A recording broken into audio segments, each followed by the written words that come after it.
ভোর 5:30টার সময় আমি এখানে কামলা ধরার জন্য আসছিলাম। এখানে কামলা ধরতে আসে আমার সামনে, চোখের সামনে এই গাড়িটা নগদ 4 মাথা থেকে আসার জন্য এখানে মানুষের মধ্যে মনে করেন একবার গায়ের উপর তুলে দিয়েছে, দিয়ে স্পটে অনেক লোক মারা গেছে আমার চোখের সামনে। গাড়িটা পাংচার হয়ে যায়, হঠাৎ থেকে একটা নাইট কোচ আসে, আসার পর পাংচার হয়ে যায়, বামে থেকে গাড়ি ডানে যায়, একবার সবগুলো লোক নিয়ে চলে যায়, জোরে নিয়ে চলে যায়। এই মুহূর্তে মনে করো ওখানে 20-22টা লোক আহত আছে গুরুতর, তারও বেশি আছে, আমরা 20-22টা গুনছি।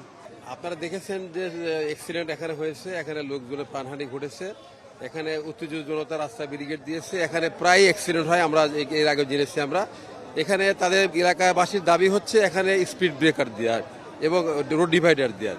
তো সেই প্রেক্ষিতে আমাদের পুলিশ সুপার মহোদয় এক্সএন মহোদয়ের সাথে কথা বলেছেন, এক্সএন মহোদয় রওনা হয়েছেন।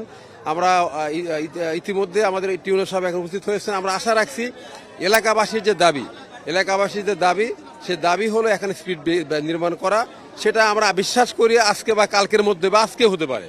ওনারা আসছেন এবং তাদের এলাকাবাসীর যে দাবি যে এখানে স্পিড ব্রেকার হলে তাদেরা এটা উড্র করবেন।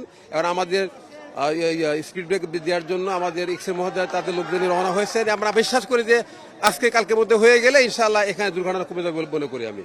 সকালে যে দুর্ঘটনাটি ঘটেছে, এলাকাবাসী স্পিড ব্রেকারের দাবিতে তার রাস্তা অবরোধ করে রেখেছে। আমাদের মাঝে ইতিমধ্যে এসেছেন রোডসের এক্সএন মহোদয়। উনি আশ্বস্ত করেছেন যে আজকেই স্পিড ব্রেকারের কাজ হবে এবং কাজের শুরু হওয়ার সাথে সাথেই রাস্তা তারা ছেড়ে দিবেন বলে যারা আন্দোলনরত আছেন তারা জানিয়েছেন।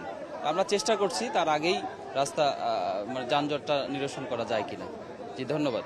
এই এরুলিয়ায় দুর্ঘটনা সংবাদ পাওয়ার সাথে সাথে বগুড়ার কাহালু থেকে একটি দ্বিতীয় কল টার্ন আউট এবং বগুড়া সদর থেকে একটি অ্যাম্বুলেন্স এবং একটা তৃতীয় কল টার্ন আউট ঘটনাস্থলের উদ্দেশ্যে রওনা দিয়ে আমরা পৌঁছার পরে দেখতে পারি যে একটি ফতে আলী পরিবহন, যেটি ঢাকা থেকে নওগাঁর দিকে যাচ্ছিল, এটি এখানে তাদের যান্ত্রিক ত্রুটিজনিত কারণে নিয়ন্ত্রণ হারিয়ে এটি পথচারী যারা ছিল, যারা দিনমজুর, যারা এখানে কাজের সন্ধানে এখানে দাঁড়িয়েছিল, তাদেরকে ধাক্কা দেয় এবং তাদেরকে অনেক লোককে তারা আহত করে এবং 3 জন আমরা দেখতে পাই যে 3 জন স্পটে মারা গেছে।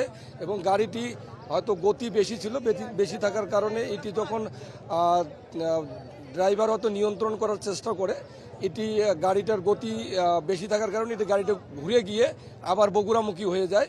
আর এর কারণেই যারা পথচারী ছিল তারা দিক বিদিক ছুটাছুটি করার কারণে এবং তারা কিছু বুঝে উঠতে না পারে, তারা গাড়ির নিচে অনেকে পদদলিত হয় এবং আহত এবং নিহত হয়েছে।